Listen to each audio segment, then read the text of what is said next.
All personnel, Code Apex, in Lecture Hall 7. I repeat, Code Apex. 6 Cravathi adults have breached interior security and established kill zone protocols around Section B, Seat 23. Do not approach. Do not attempt evacuation. Station Commander Zilax's secondary hearts hammered against his chest plating as he watched the security feeds with mounting horror. This wasn't possible. This couldn't be possible. Cravathi hunting packs didn't enter space stations. They didn't breach military-grade security systems designed specifically to keep them out. They certainly didn't position themselves in perfect defensive formation around an empty chair in a lecture hall full of terrified students. Yet there they were. 6 full-grown Cravathi, each standing nearly 3 meters at the shoulder, packed with enough muscle and claws to tear through starship hull plating. Apex predators from a death world so dangerous that 17 Galactic Council expeditions had failed to establish even basic survey posts. Creatures with bite force measured in the tens of thousands of PSI. Animals that hunted in coordinated packs and had never, in 4,000 years of recorded contact, allowed another species within 50 meters without attacking. And they were sitting in his lecture hall, guarding a seat. "Sir, the students—" His security officer, a trembling Vexian named Chikax, gestured at the feed showing 27 species worth of young academics pressed against the far walls, too terrified to move. "I can see them, Chikax." Zilax's voice came out steadier than he felt. "How did they get past the external barriers?" "They walked through them, sir. The barriers registered the Cravathi biosignatures and activated, but the pack just—" Chikax pulled up the external footage. "They took the damage and kept walking, like they didn't even notice." Zilax watched the replay. Force barriers that could stop assault craft flickered and sparked against Cravathi hide. The creature's fur smoked slightly. They didn't even slow down. "What are they protecting?" Zilax zoomed in on seat 23. Empty. Standard academy chair, slightly worn cushion, a datapad left on the fold-out desk with a half-empty water bottle beside it. "Run biosignature analysis on that seat, now."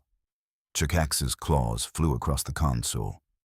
"Biosig is human, sir. 1 Emma Johnson, first-year xenobiology exchange student from Earth." "Where is she?" "According to her schedule tracker, she's—" Chikax's eyes widened in horror. "Sir, she's approaching the corridor junction to Lecture Hall 7, 30 seconds out. Evacuate her. Send security to intercept—" "Sir, she's already past checkpoint Delta. If we send armed security into that corridor while the Cravathi are in defensive posture—" Zilax didn't need Chikax to finish. The Cravathi would interpret it as an attack formation. They'd breach the lecture hall walls to eliminate the threat. 27 students would die in the crossfire, along with Professors Kael'thas and anyone else in range. He pulled up the corridor feed. Emma Johnson walked toward certain death with a travel mug of coffee in one hand and her datapad in the other, completely oblivious. She was humming something, actually humming as she strolled toward a room full of apex predators that had somehow decided her chair was worth dying to protect. "Get me the Earth liaison," Zilax snapped, "and pull every file we have on human Cravathi interactions. There has to be something." "Sir, there are no recorded human Cravathi interactions. Humans haven't been part of the Council long enough to encounter them. This student arrived 3 weeks ago. She couldn't possibly—" Emma Johnson reached the lecture hall door.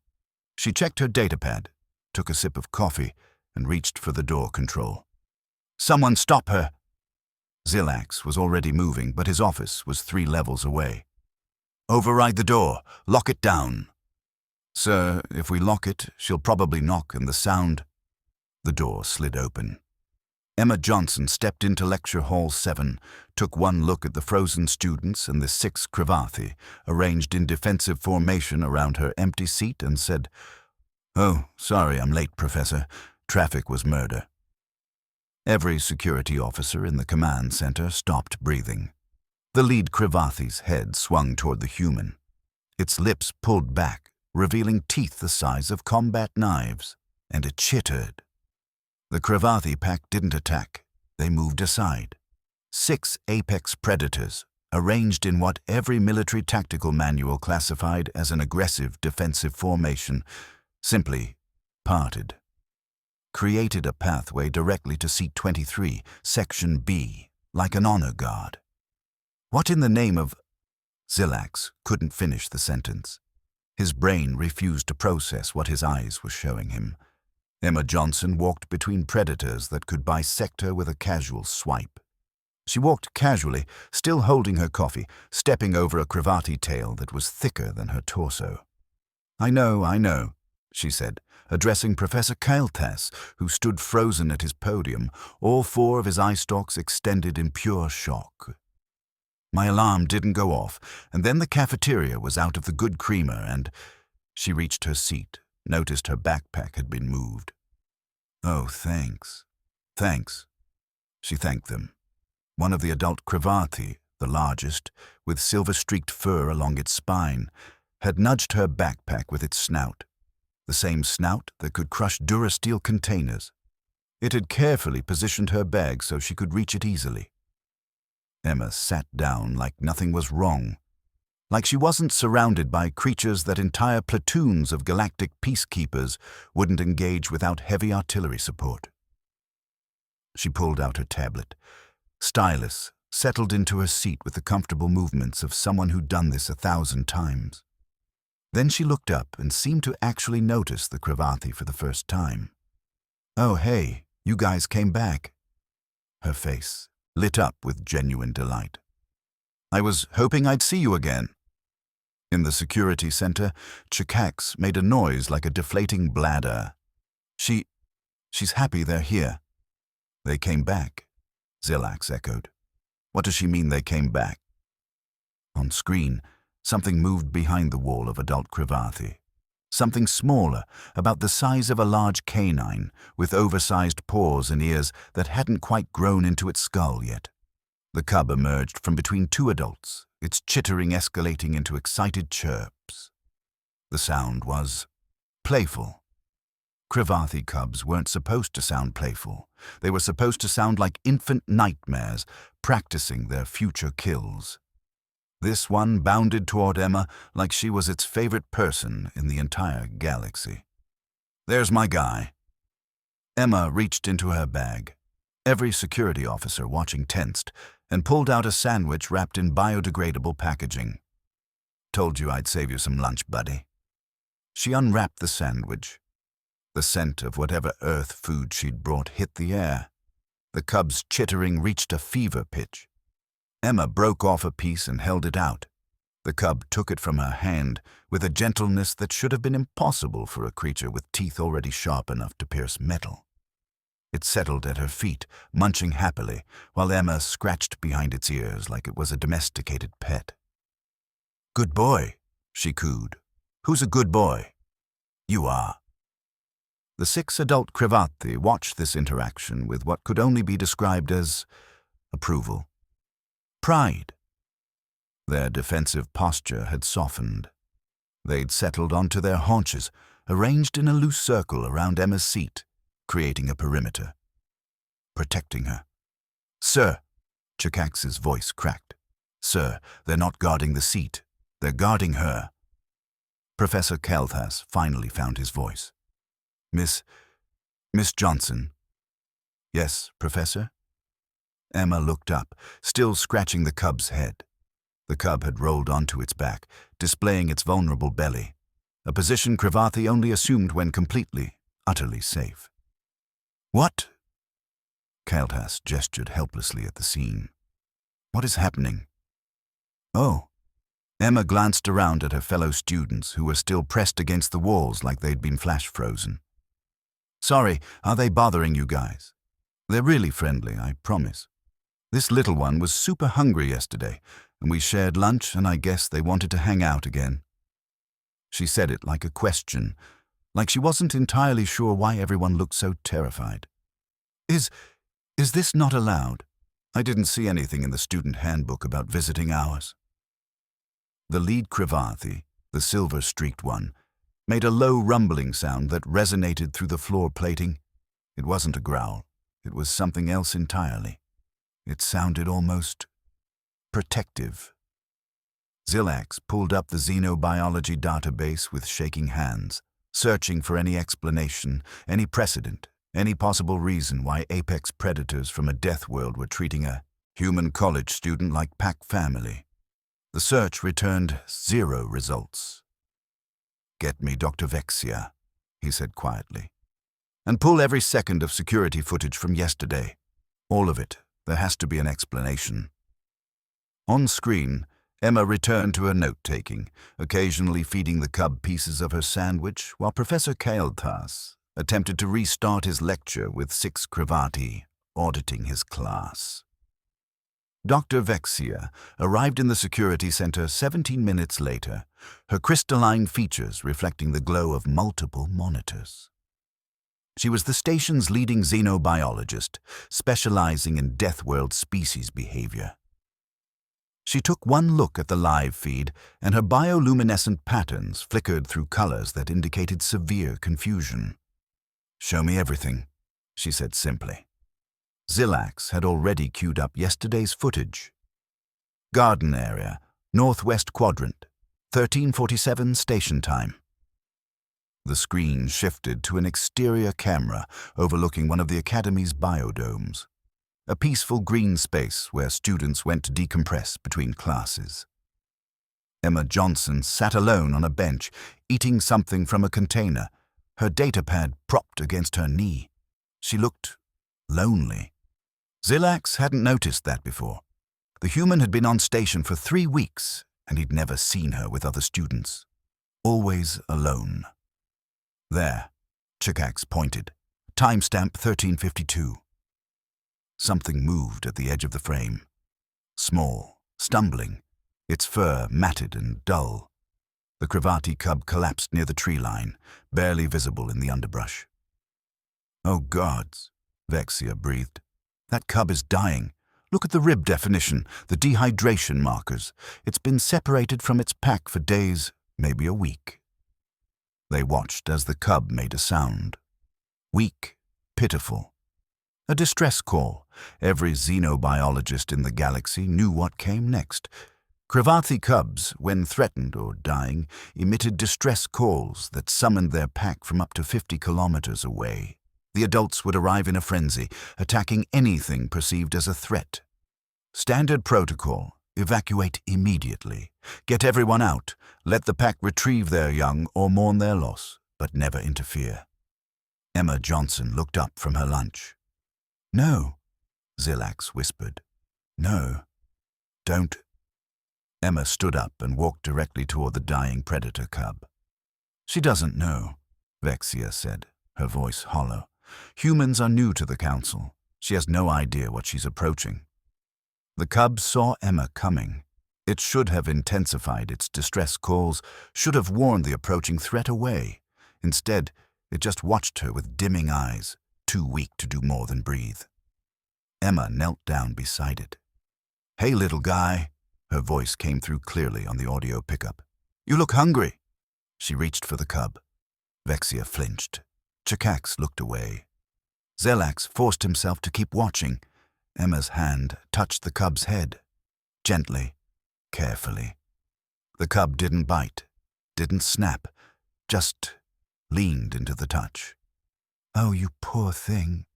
Emma looked around, as if hoping to find the cub's family nearby. When she didn't, she made a decision. She went back to her bench, grabbed her entire lunch, container and all, and returned to the cub. "Here. I don't know what you eat, but you need something." She sat down in the dirt beside a creature that could kill her with one bite and began hand-feeding it her meal, piece by piece, talking the whole time. "There you go. That's it. You're okay now. Someone's going to find you. I promise." The cub ate. Slowly at first, then with more strength. Emma didn't leave. She stayed there, one hand constantly stroking the cub's head, murmuring reassurances. "Timestamp 14:23, Chikax said quietly. "The pack arrives." The adult Krivathi emerged from the tree line like shadows given form. 6 of them moving in perfect coordination, surrounding the biodome. The lead, the silver-streaked one, approached to within 10 meters. Emma should have been dead. The pack should have torn her apart for touching their young. Instead, they watched. For 2 hours, the footage showed Emma sitting with the cub, sharing her food, her water, her time.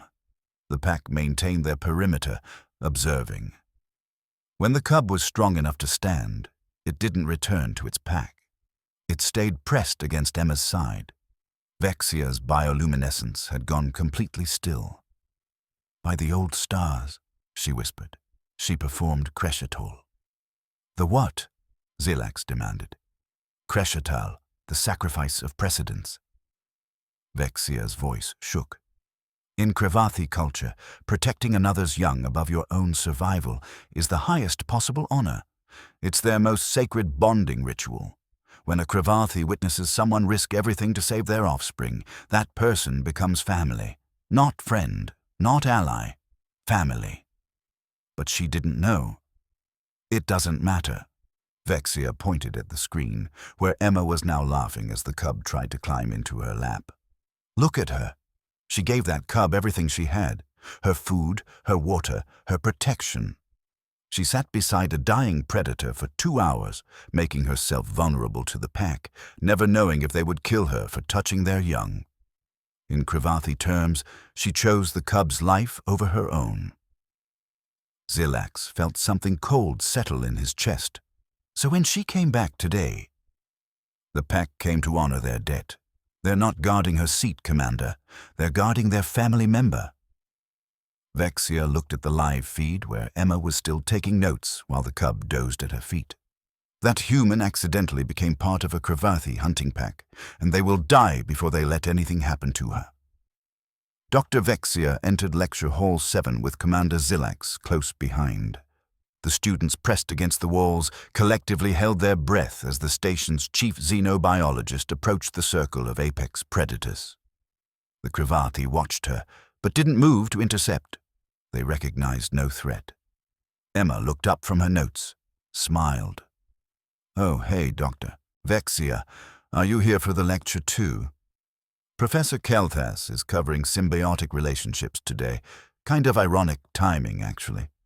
She gestured at the cub, now happily munching on another piece of sandwich. "This little guy was starving yesterday, so I shared my lunch. No big deal." She said it like a question, like she genuinely didn't understand why everyone was staring. "No big deal," Vexia repeated faintly. "Miss Johnson, do you have any idea what you've done?" Emma's brow furrowed. "I fed a hungry animal. Look, I know I probably should have reported finding him to security or something, but he was in really bad shape, and I grew up on a farm back in Iowa. We had strays show up all the time. Dogs, cats, once a whole family of raccoons. You feed what's hungry. That's just... normal?"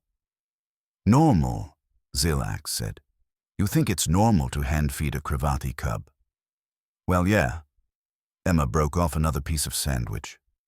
The cub took it delicately from her fingers, its tail wagging, actually wagging, with contentment. "I mean, he's just a baby. What was I supposed to do, let him starve?" A sound rippled through the watching students, not quite a gasp, more like a collective realization that humans and every other species in the galaxy had fundamentally different baseline assumptions about survival. The silver-streaked Krivathi, the pack leader, rose from its haunches. It approached Emma with slow, deliberate steps.